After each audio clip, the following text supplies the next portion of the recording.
কথা বলা গেছে না? হ্যাঁ, তারার দপটা নিঠাল। আরে বাবুরে, হগিন্নির ফুতার নাম মিয়া খা। বেড়া ভাত খাইতি, ভাত খাইছ তা বাতাস এলে গাছ ধরে খেলি রইস ঠেঙ্গিও দুইটা পয়সার বুক দেখ সত্তা। আর কেমনে কেমনে দল করে, দল দল করে সেটা কোটি কোটি টাকা। আউযুবিল্লাহ কোন কেন কাবাই কইরা এক একটা বড় লোক হইয়া বইয়া রইছে, টেহা ইয়ে করতে বেড়ায়, চাকরি কইরা মানুষে কামাই কইরা গৃহস্থী করে টেহা কামাই করতে পারে না, আর দল কইরা টেহা কামাই করে।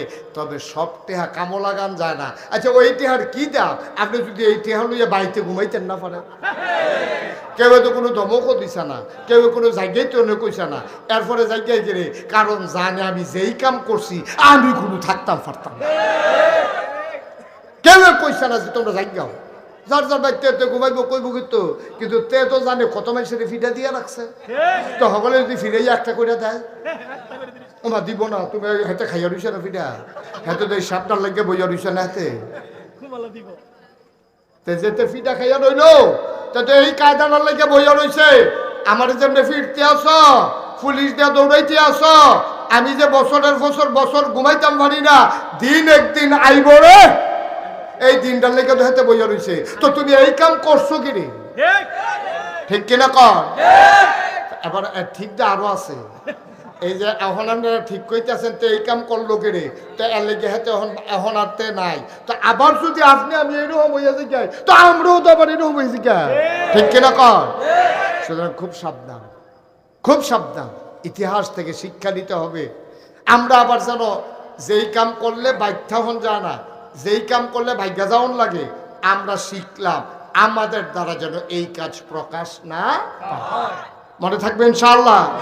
তখন আগে আপনারা দেখলে টিটকারি মারতো, তখন আপনি যদি আবার বইয়া টিটকারি মারে কে আগিলা দিন কি কানে বসিল আর না দি, এখন কি তা খবর কিতা হয়, তো আপনি আবার হেই হইলে আপনি বরংস ডাক দিয়া করবেন, রে তোরা যাহে করছো আমরা তোরার মতো না, তবে শিক্ষা গ্রহণ কর, বেড়াগিরি দেখাচ্ছা, শিক্ষা গ্রহণ করো, আমরা তোমরার মতো না, এরকম আমরা করতাম না ইনশাআল্লাহ, ঠিক কিনা কয়? এটা হলো মোমেন মুসলমানের কাজ, এটা হলো মোমেন মুসলমানের কাজ। তারা যা করছে আপনি তা কইলেন না, এটাই তো খারাপ হয়েছে। তো একজন জ্ঞানী লোকের এসে গেছে, ভাই আপনার তো বুদ্ধি হইল কেমনে? কয় বেহতের মানুষের তে, কয় বেহতের মানুষের তে আবার বুদ্ধি হয় কেমনে? কয় বেহতের মানুষের যা করে আমি তা করি না, লেগে আমি বুদ্ধিমান। আমাদের জায়গা অনুযায়ী লোকজন একটু বেশি হয়ে যাচ্ছে, তো আপনারা মাহফিল কর্তৃপক্ষ যারা আছেন তাদেরকে একটু বসার ব্যবস্থা করে দেন। এই জায়গাটা ফাঁকা করে দিতে হবে, আপনি এখান থেকে সরেন।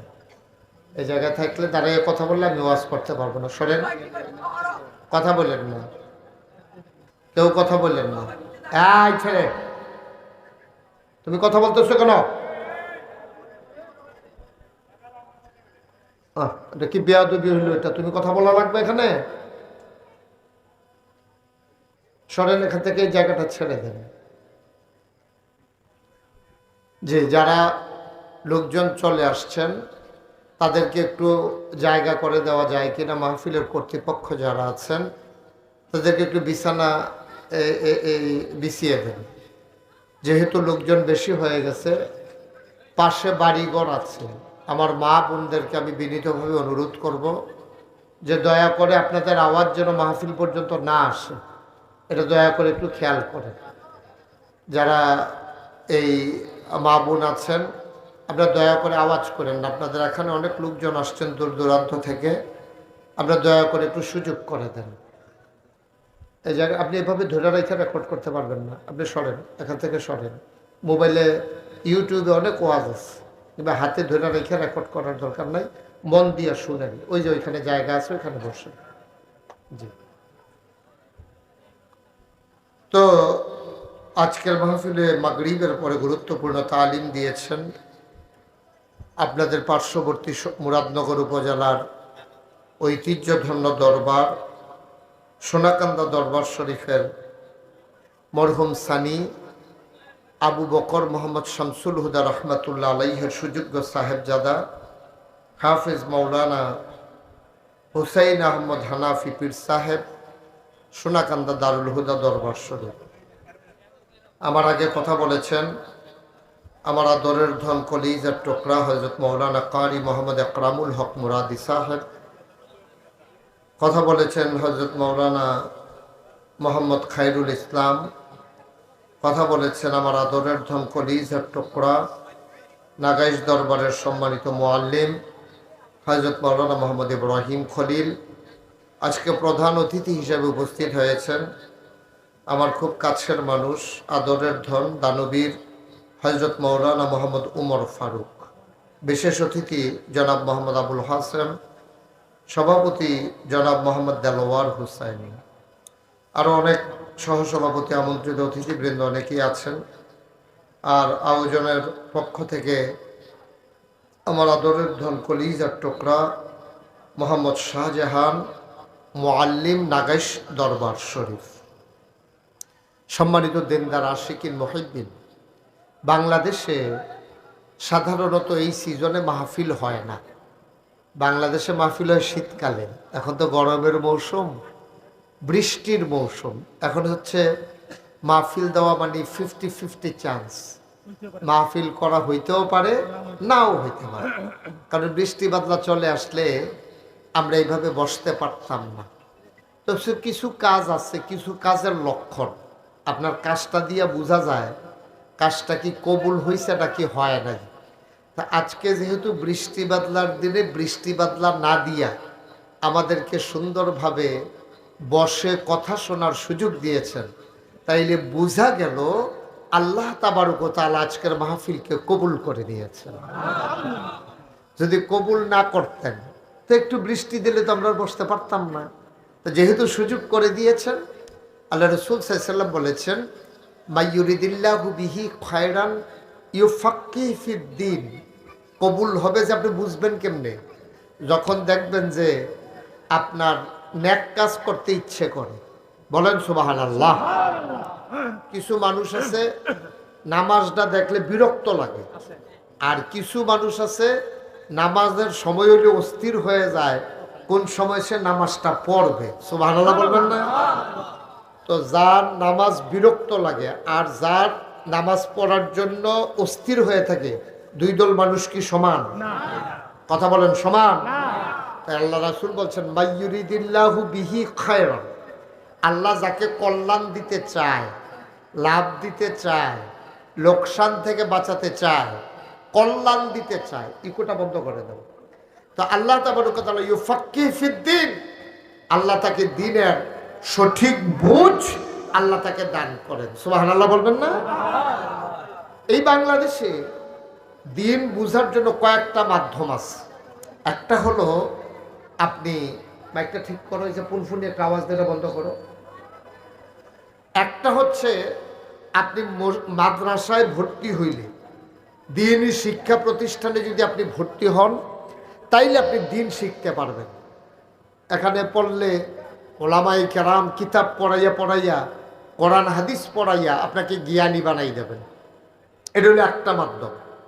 আরেকটা মাধ্যম হচ্ছে যে জ্ঞান অর্জনের জন্য এই যে আমাদের মসজিদগুলো আছে, প্রত্যেক জুমাবারে শুক্রবারে ইমাম সাহেব খুতবা দেয়, দেয় নাকি দেয় না? তো এই খুতবা দিতে গিয়া যে আলোচনা করে, আরবিতে তো শেষে দিয়া খুতবা দেয়, আর আগে দিয়া বাংলায় আলোচনা করে। এই আলোচনাগুলাটা বছরের ভিতরে 52টা শুক্রবার আছে, 52টা জমা আছে।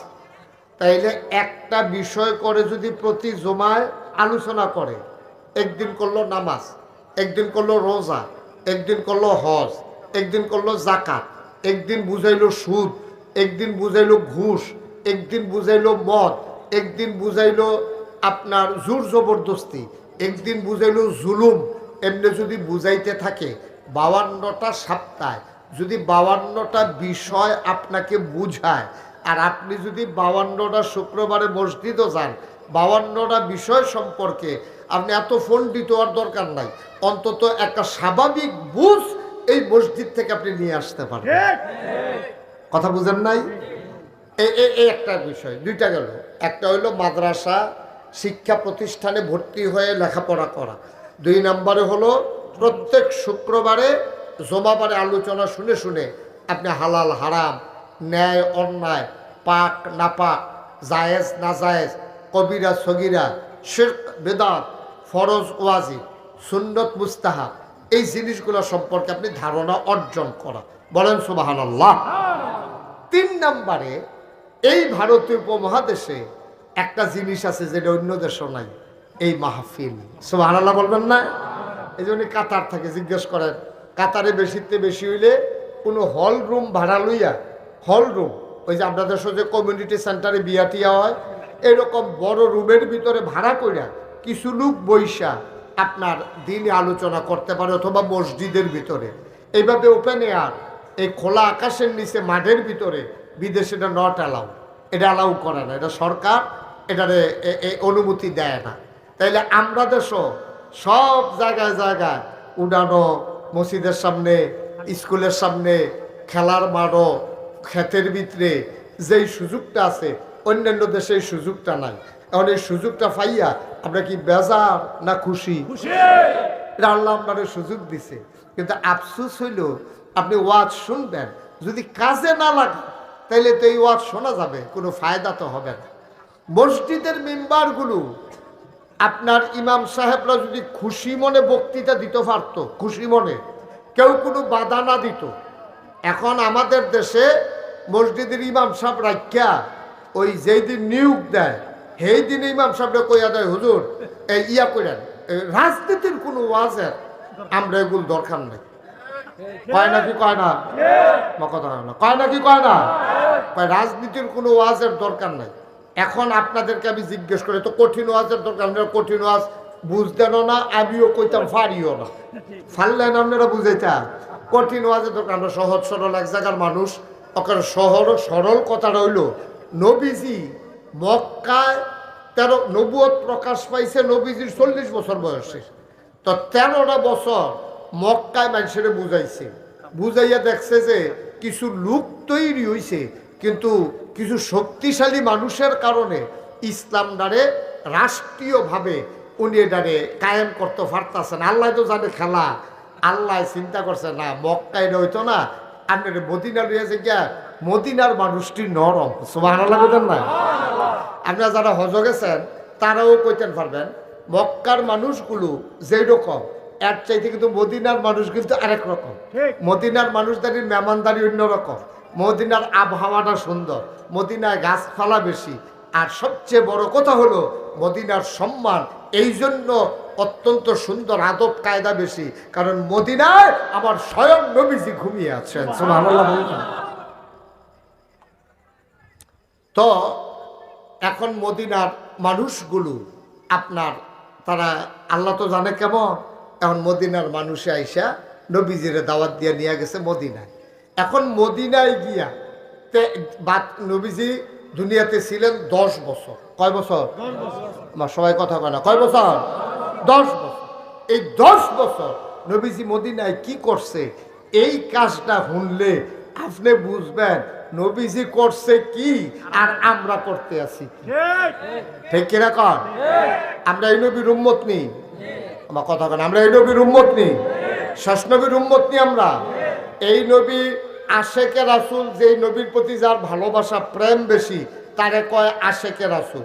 এখন আপনি যদি আমারে মহব্বত করেন, আমি যে নাগাই শরীফ সাহেব, আপনি যদি আমারে মহব্বত করেন তাহলে আপনি চেষ্টা করবেন হুজুরে পাঞ্জাবিটা কীরকম গাও দেয়, আমি ওইরকম একটা পাঞ্জাবি গাও দেন। হুজুরে কোন খানাটা পছন্দ করে, আমি হুজুরের লেগে এই খানাটার ব্যবস্থা করাম, নিজেও খায়াম। হুজুরে কেমনে দাঁড়িয়ে রাখছে, আমি এমনি দাঁড়িয়ে রাখাম। হুজুরে কেমনে টুপি মাথার দেয়, আমি এমনি টুপি মাথার দেয়। হুজুরে কথা কয় কেমনে, আমি এটা চেষ্টা করাম এমনি। যদি মহব্বত করেন, আমরা দেশও দেখবেন কেউ যখন দুস্তি ফাতে, এই দুই দুস্থ মিল্লা একরকম শার্ট বানায় রে, একরকম ফলাফাইন দেখবেন এইটা দুস্থ দুস্থ একরকম গঞ্জি গাও দিয়া বন্যায় ত্রাণ দেওয়ানোর জন্য যায়। আমি তোমরা কি তা, আমরা একটা সমিতি, মানে সবাই মিল্লা খানো দুস্থ, এর লেগে একরকম গঞ্জি, আবার মুরব্বীরাও দুস্থ একরকম পাঞ্জাবি গাও দেয়, এইরকম নিয়ম। তাহলে নবীজি হলো আমাদের সবচেয়ে বড় বন্ধু। সুবহানাল্লাহ বলবেন না? আমাদের সবচেয়ে বড় বন্ধুকে তাহলে নবীজি যেমনে চুল কাটছে আমরা এমনি কাটনের কথা নি, নবীজি যেমনে টুপি মাথায় দিছে আমরা এমনি মাথায় দেওয়ানোর কথা নি কথা। তাইলে নবীজি 10টা বছর মদিনায় কি করলো? তিনি গিয়া সাইডে সবাইরে ডাকাইয়া কইল, তোমরা এখনো হিন্দু থাকবা, বৌদ্ধ থাকবা, খ্রিস্টান থাকবা, ইহুদি থাকবা, আমরা মুসলমানরা আছি, কোনো আপত্তি নাই, তবে সবাই মিল্লা আমরা একটা সুন্দর দেশ বানায়, এই দেশটার ভিতরে মুসলমান মুসলমানের আবাদত করব, হিন্দু হিন্দুর পূজা করব, খ্রিস্টান খ্রিস্টানের গির্জাত গিয়া তারার আবাদত বন্দিগি করব, আমরা কেউ বাধা দিতাম না, তোমরা আমরা মসজিদ ভাঙতে আইবা না, আমরা হিন্দুর মূর্তি ভাঙতাম যাইতাম না, সবাই মিল্লা মিলমিশ দেশের প্রশ্নে সবাই এক। আমরা এই মদিনায় যদি কেউ আক্রমণ করে, কেডায় আমরা ইহুদি, কেডা আমরা খ্রিস্টান, কেডা আমরা মুসলমান, এটা আমরা চাইতাম না। সবাই মিল্লা বাইরের দেশেতে যারা আক্রমণ করবে আমরা সবাই মিল্লা তাদের বিরুদ্ধে একসাথে দাঁড়াই যাব, ঠিক কিনা? হয়েছেও তাই, করছেও তাই। এবার নবীজি হয়ে গেলেন প্রেসিডেন্ট। সুবহানাল্লাহ না কেন? নবীজি হয়ে গেলেন প্রেসিডেন্ট, তার একদল মন্ত্রী হয়ে গেল দেশের এই হিন্দু বৌদ্ধ খ্রিস্টান মুসলমান ইহুদি নাসারা সবাই হয়ে গেল প্রজা। এখন সবাই যার যার স্বাধীন মতো তার দেশ চালায়, এটা হলো নবীজির তরিকা। এখন হেই নবীর আমরা উম্মত হইয়া আমাদেরও কিছু দায়িত্ব আছে। এই বাংলাদেশে সবচেয়ে বড় যিনি আলেম হবে, সবচেয়ে বড় যিনি জ্ঞানী হবে, তিনি কি যদি আশেকে রাসূল দাবি করে থাকে, সবচেয়ে বড় যিনি পিসাব হবে, তাইলে তার প্রতি দায়িত্ব হলো, নবী যেমন মদিনার প্রেসিডেন্ট ছিলেন, এই বাংলাদেশে সবচেয়ে বড় পীর সাহেব যিনি হবেন তিনি সবচেয়ে বড়, সবার আগে তিনি প্রেসিডেন্ট হওয়ার কথা ছিল, ঠিক কিনা? আমরা আফসোস কি জানেন, আমরা একদল ফিসাব কন লাট সাপ কন এবার এরকম গোমনা মোটা দিয়া এমন একটা ভাব ধরে থাকে মনে হয় কিচ্ছু বুঝে না, ঠিক নিও? এবার কিচ্ছু বুঝে না, কয় কিচ্ছু বুঝে না, কয় না বুঝে এই কেমনে খেতরাহন লাগবে বছরে বছরে, এইটা বুঝে ভালো, ঠিক কিনা? কয় এবার আর সুইটটা সেটটা হয়, এবারে বিয়া করছে, এবারে খ্যাতপাত্র কিনতে পারে, এবারে বছরে বছরে কেমনে খ্যাত বাড়ান লাগবো, কেমনে মুড়িদ বেশি হইলে হাদিয়া বেশি পাইব, সব বুঝে, খালি ইসলামটা কেমনে নিজে ওই ফোজা লইয়া আগাই দেওয়া লাগবো, সেইটা বুঝে না, ঠিক কিনা? কয় তাইলে ওনার ভাব আছে, নমুনা আছে, কিন্তু প্রকৃত পক্ষে উনি দাবি করছে আশেকে রাসূল, তিনি আসলে আশেকে রাসূল হইতে পারেন না। কতগুলো যুদ্ধ নবীর জীবনে নবী করছে, সশরীরে নিজে গিয়া যুদ্ধের সেনাপতি হইছে। তো মদিনায় তখন ইসলামটা যেই অবস্থায় আছি, তখন বাংলাদেশও আমরা কি এত খুব ভালো অবস্থায় আছি? কতক্ষণ ভালো অবস্থায় আছি? ভালো অবস্থায় আসলাম না, ভালো অবস্থায় আইছি, ঠিক কিনা? ঠিক কিনা? কথা বলা গেছে না? হ্যাঁ, তারার দপ্তানির ঠেলা, আরে বাবুরে হগিন্নির ফুতের নাম মিয়া খা, বেড়া ভাত খাইছি, ভাত খাইছ, বাতাস আইলে গাছ ধরে খেলে রইস, ঠিক নিও? দুইটা পয়সার বুক দেখ সত্তা, আর কেমনে কেমনে দল করে, দল করে সেটা কোটি কোটি টাকা, আউযুবিল্লাহ কোন কেন কাবাই কইরা এক একটা বড় লোক হইয়া বইয়া রইছে, টেহা ইয়ে করতে বেড়ায়, চাকরি কইরা মানুষে কামাই কইরা গৃহস্থী করে টেহা কামাই করতে পারে না, আর দল কইরা টেহা কামাই করে, তবে সব টেহা কামো লাগান যায় না। আচ্ছা ওই টেহার কি দাম? আপনি যদি এই টেহা লইয়া বাড়িতে ঘুমাইতেন না পারেন, কেউ তো কোনো ধমকও দিছে না, কেউ কোনো জায়গায় তো কইছে না, এরপরে জায়গায় যে কারণ জানে আমি যেই কাম করছি আমি কোনো থাকতাম পারতাম না,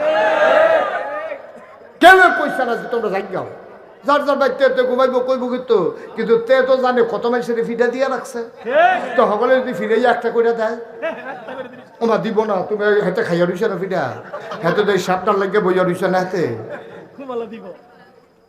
যেতে ফিটা খাইয়া রইল, তাতে এই কায়দাটার লাগে বইয়া রইছে, আমার জন্য ফিরতে আস, পুলিশ দিয়ে দৌড়াইতে আস, আমি যে বছরের বছর ঘুমাইতাম পারি না, দিন একদিন আইব রে, এই দিনটার লেগে তো হাতে বইয়া রইছে, তো তুমি এই কাম করছো কি রে, ঠিক কিনা?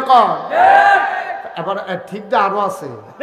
এই যে এখন আপনারা ঠিক কইতেছেন তো এই কাম করলো কেড়ে, তো এর লেগে হাতে এখন আরতে নাই, তো আবার যদি আপনি আমি এরকম হইয়া যাই তো আমরাও তো আবার এরকম হয়েছি কে, ঠিক কিনা কর?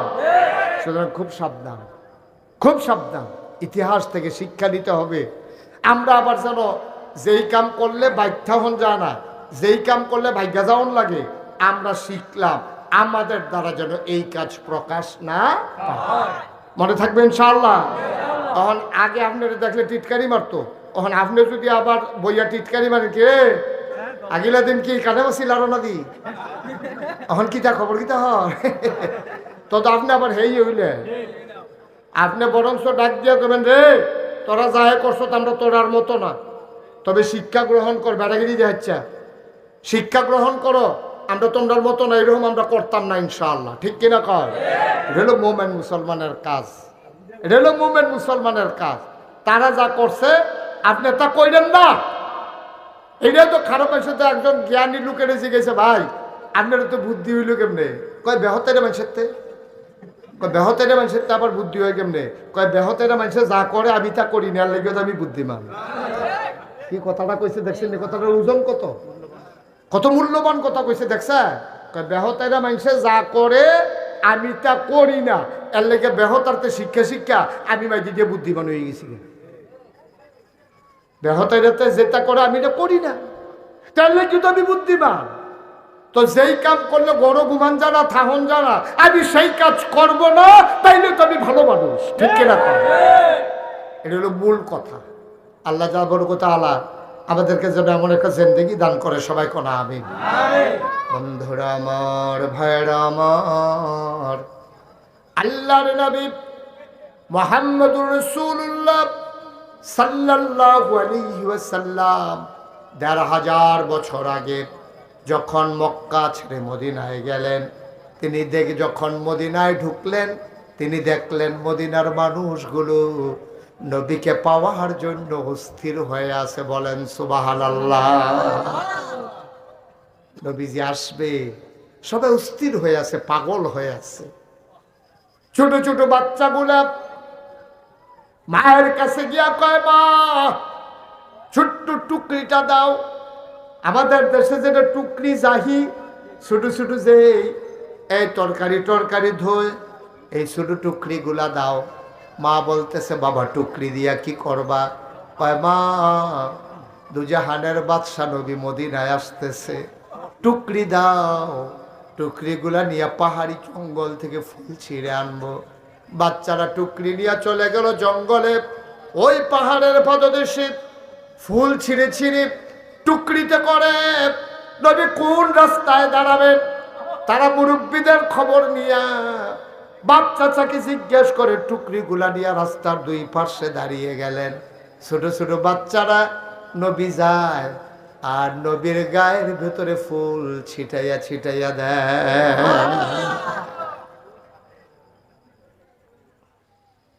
আল্লাহর নবী হেঁটে হেঁটে যান, মাথা নিচু করে, গাল বেয়ে টপ টপ করে পানি পড়ে, আর বাচ্চারা নবীর গায়ের উপরে ফুল ছিটাইয়া দেয়। আল্লাহর নবী মাথা নিচু করে হাঁটতেছেন, মানুষগুলো নবীরে কুলের ভিতরে নিয়ে নিতে চায়। মহিলাগুলা দুই পাশের বাড়ি থেকে উকি মেরে দেখতে চায় দুজাহানের বাদশা নবী কেমন। ছেলেরা ফুল ছিটাইয়া দেয় আর কত সুন্দর সুললিত কণ্ঠে গান গায়। তালা আল বদরু আলাইনা মিন সানিয়াতিল বিদা ওয়াজাবা শুকরু আলাইনা মাদালিল্লাহি দা। সুবহানাল্লাহ বলবেন না? গান গাইয়া গাইয়া নবীরে বরণ করে নিছে। আল্লাহর নবী মদিনায় যখন ঢুকলেন, মদিনায় ঢুকার পরে মানুষকে ডেকে বলে দিলেন, আজকে থেকে আর মদিনার উপরে জোর জুলুম চলবে না, নির্যাতন চলবে না, নিপীড়ন চলবে না, মানুষে আর ভেদাভেদ হবে না। সবাই আমরা এক দেশের মানুষ, এক জায়গার মানুষ, মদিনা মুনাওয়ারা, সবাই মিলে সুন্দর করে দেশ চালায়। ও মুসলমান মনে রাখো, প্রকৃত মুমিন তুমি কখনোই হতে পারবা না যতক্ষণ পর্যন্ত নবীর জীবনের সাথে তোমার জীবন না মিলাবা, ঠিক কিনা? নবী যেমনে চলছে ঠিক তুমিও এমনি করে তোমার জীবনের প্রতিটি কাজ চালাইতে হবে। তুমি ভেজাল মনে করলে হইতো না, ভেজাল মনে করলে হইতো না। ও একটা সহজ কথা কই, আপনারা বুঝবেন, বুঝের মানুষ। আচ্ছা, আমরা সবাই মিল্লা এখন যদি মনে করেন এই জায়গাটা বইয়া শুধু জিকির করি, লা ইলাহা ইল্লাল্লাহ, লা ইলাহা ইল্লাল্লাহ, আল্লাহু আল্লাহ, আল্লাহু আল্লাহ, শুধু জিকির করলাম, হ্যাঁ, তাসবিহ তাহলিল পড়লাম, কিচ্ছু একটা কথাও কইলাম না, আপনি দল মত নির্বিশেষে হিন্দু বৌদ্ধ খ্রিস্টান সবাই কইবে মাশাআল্লাহ, এরকম হলে তো কোনো কথা নাই। এখন কোনো সমস্যা নাই, সবাই মিললে আমরা জিকির করতে আসি, কোনো সমস্যা নাই, কোনো বাধা নাই, কোনো ঝামেলা নাই, কিচ্ছু নাই। এখন সবাই মিললে আমরা জিকির করতে আসি, কোনো সমস্যা নাই। হ্যাঁ, এই জায়গাটার মধ্যে যদি আমি বইয়া হন কই, ও আপনি জিকির কি করতে আছেন? হুজুর আমরা জিকির করতে আসি লা ইলাহা, সবাই পড়েন লা ইলাহা, লা ইলাহা। আচ্ছা, এই যে কইলাম লা ইলাহা ইল্লাল্লাহ, এই জিকিরটা করলে সওয়াব আছে। আল্লাহ রাসূল বলেছেন আফদালুল যিকরি লা ইলাহা ইল্লাল্লাহ, সবচেয়ে উত্তম জিকির হলো লা ইলাহা ইল্লাল্লাহ। আচ্ছা, এই লা ইলাহা ইল্লাল্লাহ মানে কি কইছি আমরা? না, লা ইলাহা ইল্লাল্লাহ যে কইলাম এটার একটা অর্থ আছে নাকি নাই? আছে। অর্থটা কি? তা লা ইলাহা, কোনো ইলাহ নাই, কোনো মাবুদ নাই, কোনো মাশুক নাই, কোনো মওজুদ নাই, কোনো মাকসুদ নাই, কোনো আইনদাতা নাই, কোনো বিধানদাতা নাই, কোনো রিজিক দাতা নাই, কোনো হায়াত দাতা নাই, ইল্লাল্লাহ, আছে একজন, তিনি কে? আল্লাহ। তাহলে আগে কি কইছেন খেয়াল করেন, আগে কিন্তু আপনি এই বাচ্চারা কথা বলে না কেউ, আপনারা শুনতেছেন না? আপনারা কেউ, আপনারা একজন বলতে পারেন না কথা শুনলে? একটু খেয়াল করে শুনেন, গুরুত্বপূর্ণ কথা। এই যে আমরা জিকির করলাম লা ইলাহা, তো লা ইলাহা দুইটা অংশ আছে, দেখেন এখন আল্লাহ এইটারে কই নফি আসবাত জিকির। এই জিকিরটারে কি জিকির কর? নফি আসবাত। আগে না, এরপর হইল হা। না কিটা নাই, নাই, নাই মানে কি? কিচ্ছু নাই, একবারে খালি। এরপরে কয় হ্যাঁ একটা আছে, কিটা? এটা কয় ইল্লাল্লাহ, স্বয়ং আল্লাহ। সুবহানাল্লাহ বলবেন না? লা ইলাহা মানে কি? আমি কইলাম এই ঘরটার ভিতরে কিচ্ছু নাই, এই যে সামনে আমি যে ঘরে বইলাম খাইলাম, আমি কইলাম এই ঘরে কেউ নাই। শাহজাহান বেঁচে গেলাম, শাহজাহান আমার যে নিতে আসো এই ঘরে কে আছে? কহিদুর কেউ নাই। এখন আমি ঢুকছি, ঢুকার পরে শাহজাহান একজনে জিজ্ঞাসা, ভাই এই ঘরে কেডা আছে? কয় ফিরসা হুজুর আইয়া বইছে। তা ফইলা তো কেউ নাই, এরপরে ফিরসা হুজুর আছে। এখন গোটা পৃথিবীতে দেখেন কি সুন্দর আল্লাহর কলমাটা দেখেন, কয় গোটা পৃথিবীতে কিচ্ছু নাই, আইনদাতা নাই, বিধানদাতা নাই, রিজিকদাতা নাই, খাওয়াইন্না নাই, খাওয়াইন্না নাই। সুবহানাল্লাহ কয় না তো? খেয়াল করেন, কইলাম খাওয়াইন্নাও নাই, খাওয়াইন্নাও নাই, বিধানদাতাও নাই, বিধান পালন করিন্নাও নাই, রিজিক দেউন্নাও নাই, রিজিক নেউন্নাও নাই। অর্থাৎ নাই বলতে কিচ্ছু নাই। কি নাই? লা মওজুদা ইল্লাল্লাহ, কোনো কিছু মওজুদ নাই। লা মাকসুদা ইল্লাল্লাহ, কোনো মাকসুদ নাই। লা মাশুকা ইল্লাল্লাহ, কোনো বন্ধু বান্ধব আমার কেউ নাই। লা ইলাহা ইল্লাল্লাহ, কোনো ইলাহা নাই। লা মা'বুদা ইল্লাল্লাহ, আমার ইবাদত পাইতে পারে এমন কেউ নাই। সুবহানাল্লাহ বলেন না? এবার আমরা সবাই খেয়াল করেন, কিচ্ছু নাই, আইনদাতা নাই, বিধানদাতা নাই, হায়াত দাতা নাই, মৌত দাতা নাই, রিজিক দাতা নাই, খালেক নাই, মালেক নাই, রাহমান নাই, রাহিম নাই, সাত্তার নাই, গাফফার নাই, আইয়ুব নাই, ওয়াদুদ নাই, কিচ্ছু নাই। তো কিচ্ছু নাই কয় না, তাইলে আমাদের ব্রেন সব কিছু থেকে খালি, কেউ নাই, কিচ্ছু নাই। হ্যাঁ, সকল কিছুর ঊর্ধ্বে গিয়ে একজন আছেন, ইল্লাল্লাহ, আমার আল্লাহ। সুবহানাল্লাহ। কেউ ছিল না, কেউ থাকবে না, একজন ছিলেন, একজন আছেন, একজন থাকবেন। তিনি কে? কথা কন, তিনি কে? এবার আসেন, আল্লাহ আছে। আল্লাহ চিন্তা করলো আমি তো আছি, আমার এই যে সুন্দর জমিন বানাইলাম, এটা কেমনে কি করো? এবার আল্লাহ তাবারক ওয়া তাআলা এই তার গোটা বিশ্ব নিয়ন্ত্রণ করার জন্য, বিশ্ব মানে খালি বাংলাদেশটা না, বিশ্ব মানে আমেরিকা না, বিশ্ব মানে জার্মান জাপান না, বিশ্ব মানে হচ্ছে তার নবমণ্ডল, তার ভূমণ্ডল। পৃথিবীতে সূর্যটা সকালবেলা উঠলে আমরা এটারে দেখি, এটার আলো আইসে আমরা গায়ে লাগে।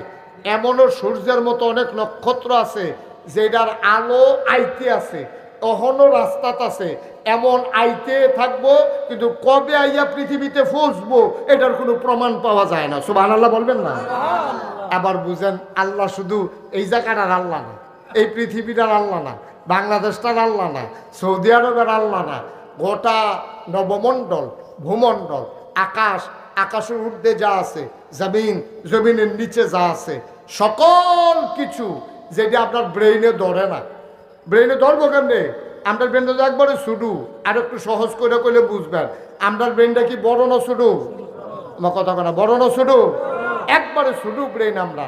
ওই যে আমরার ব্রেন রইল পিঁপড়ার মতো। পিঁপড়া একটা গাছ দিয়া বাইতে বাইতে বাইতে বাইতে গাছের মাথা তুলছে, সবুজ পাতাতে ওলদা ফাতাত গেছে। বাতাস যখন লেল্লিরা আইছে, পিঁপড়াটা সহ ফাতাটা, লেল্লিরা ফাতাটা নিচে পড়ছে। কোন জায়গাটা পড়ছে? গাছের তলে নরম মাটি আছে। একটা গরু একবার পাত্র যাইতে লইছিল, এই গরুটারে যখন গাছের তলে দিয়া নিছে, গরুটায় ফাড়া দিছে, পরে বাড়িটা ডাব্বা গেছে গা, ডাবার পরে একটু গর্ত হয়েছে, গরুটা দাঁড়িয়ে দাঁড়িয়ে যেন পেশাব করছে। ওই গর্তটা পেশাবের ভিতরে, ওই গর্তটা পেশাবের ভিতরে পড়ছে।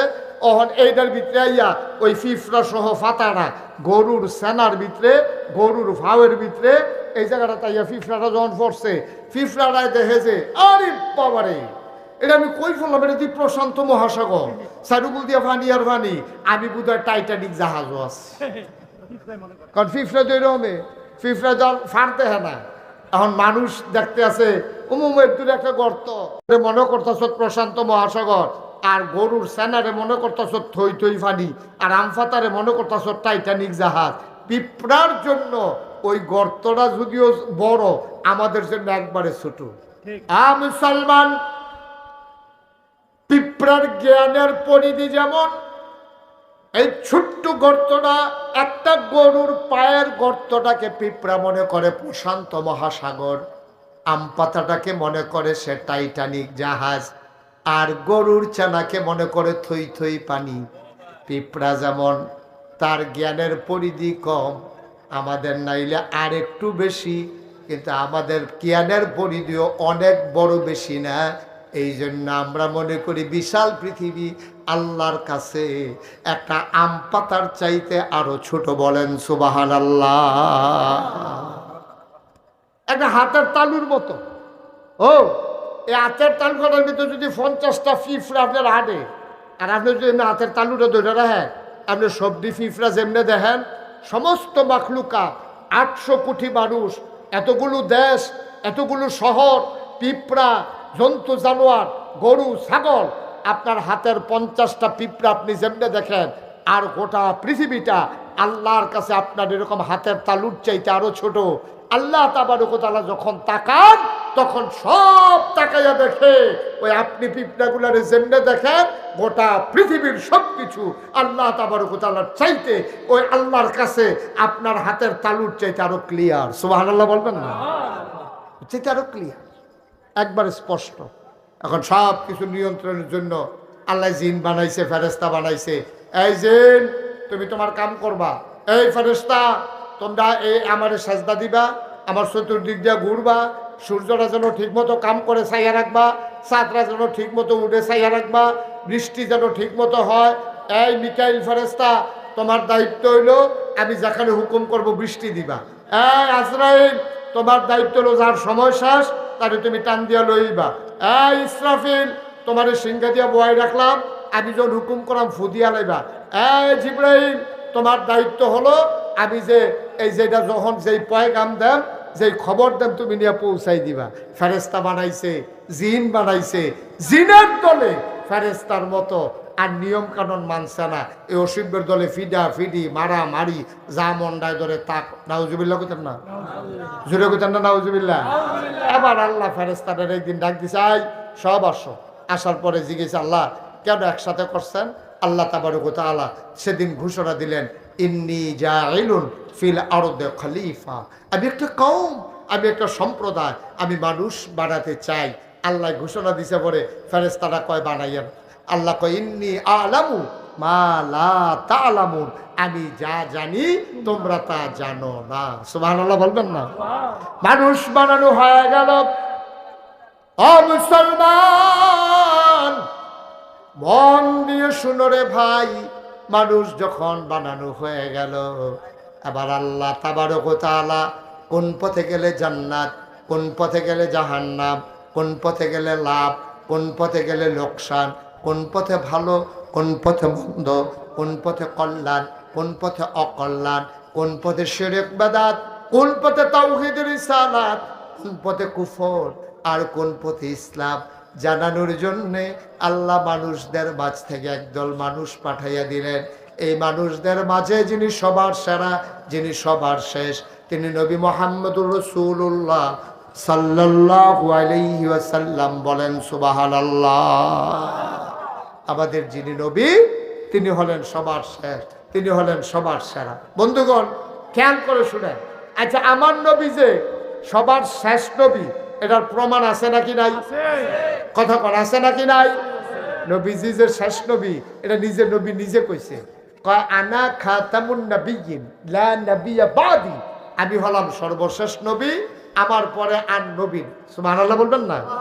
এই নবীর কাছে আরেকটা মজার কথা আছে। নবীজির কাছে একটা আয়াত নাজিল হয়েছিল এতেকালের 81 দিন আগে। আমরা আয়াতটাতে ঢোকার আগে মারদুদ শয়তান থেকে ফানাহ চাই, যিনি রহমান, যিনি রাহিম। আমরা চলেন তার নামে শুরু করি, সবাই পড়েন।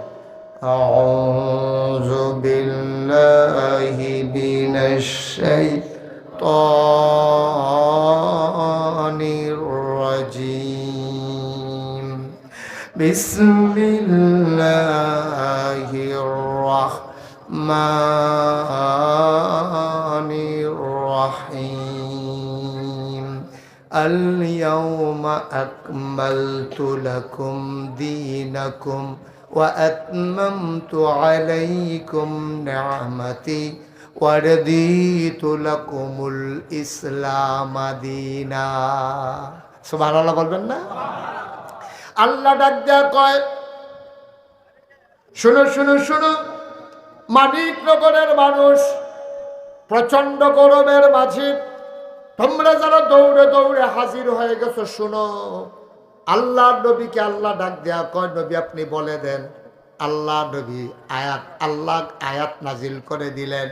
নবী বলতেছেন, শুনো, আল-ইয়াউমা, আজকের এই দিনে, আকমালতু, আমি পরিপূর্ণ করে দিলাম, দীনাকুম, তোমাদের ধর্ম, ওয়া আতমামতু আলাইকুম নি'মাতি, নিয়ামত যথেষ্ট করে দিলাম, ওয়া রাদিতু লাকুমুল ইসলাম দীনা, তোমাদের জন্যে আল্লাহর পক্ষ থেকে মনোনীত একটা ধর্ম দেওয়া হলো, তার নাম হলো ইসলাম। তাহলে আমাদের রবকে, কথা বলা রবকে, তাহলে আমাদের দিন কি? আমাদের নবী মুহাম্মদুর রাসূলুল্লাহ সাল্লাল্লাহু আলাইহি ওয়াসাল্লাম। সবাই পড়েন আলহামদুলিল্লাহ, সবাই পড়েন আলহামদুলিল্লাহ। তাইলে এই নবীর পরে আর নবী আসবেন, নবীর পরে নবী আর আসবেন না। এটা কি আপনারা সবাই মানেন? সবাই একমত? আমরা সবাই জানি এই নবীর পরে আর নবী আসবেন। আচ্ছা, কেউ যদি মনে করে, খুব খেয়াল করেন, কেউ যদি মনে করে এই নবীর পরে আবার নবী আসবে, তাহলে কি সে ইমানদার না বেঈমান? মুসলমান না কাফের? নবী তো আর আসবে না। তো এই নবীজি শিখাই দিয়া গেছে, আমি যে আইসা চলে গেলাম, ১৫০০ বছর হয়ে গেল, তোমরা যাইতে কইয়া দিয়া যায় যে দিন কিন্তু পরিপূর্ণ, সুন্দরভাবে ইসলামটারে তোমরা চাইয়া রাখো, এটা আমাদের উপরে দায়িত্ব। এখন আমরা যদি মনে করি আমরা কিছু অংশ করব, কিছু অংশ করব না, এটার কি কোনো সুযোগ আছে? কথা কোনো সুযোগ আছে নি? নবী কি আর আইব?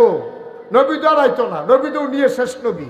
তাইলে উনি যা দিয়া গেছে এটাকে পালন করা, এটাকে রক্ষা করা, এটা আমাদের উপরে দায়িত্ব।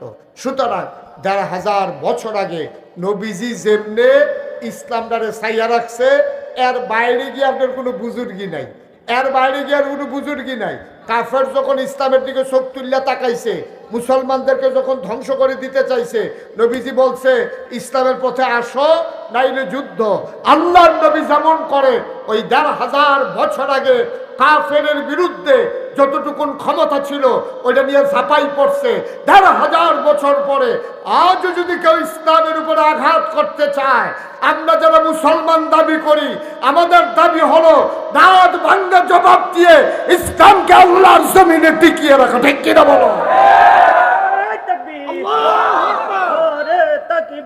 আল্লাহু আকবার। আল কোরআনের আলো ঘরে ঘরে জ্বালো, আল হাদিসের আলো ঘরে ঘরে জ্বালো। আরে তাকবীর। সবাই কোনা আমিন, জোরে কোনা আমিন। আমরার অবস্থা হয়েছে কি জানেন? এক করে সহজ করে কই, আমরার অবস্থা হইলো ওই হেই গৃহস্থার মতো। কথা যেটা মনে পড়ছে দেখি কইলে যা তো কইয়ে নাই। লোকজন তো আমার কষ্ট লাগতে আছে, মাশাআল্লাহ এত লোক আসছে, এটারে সুন্দর করে একটু বসার বিছানাও দেওয়া গেল না। তো তোমরা কি আয়োজন করলাম আমি তো বুঝলাম না কেসটা। হ্যাঁ, এটা তারার দোষ না, তারা বুঝছে না আপনারা যেমনি আইয়া পড়বেন। এটা সমস্যা হয়েছে হেইটা। আর কয়েক মিনিট, হ্যাঁ একটু ধৈর্য ধরে মন দিয়া শুনেন। ওই যে এক গৃহস্থ, ওই যেটা কইতাম কথা মনে আছে নিও, আমরা মুসলমান হয়ে গেছি এই গৃহস্থের মতো।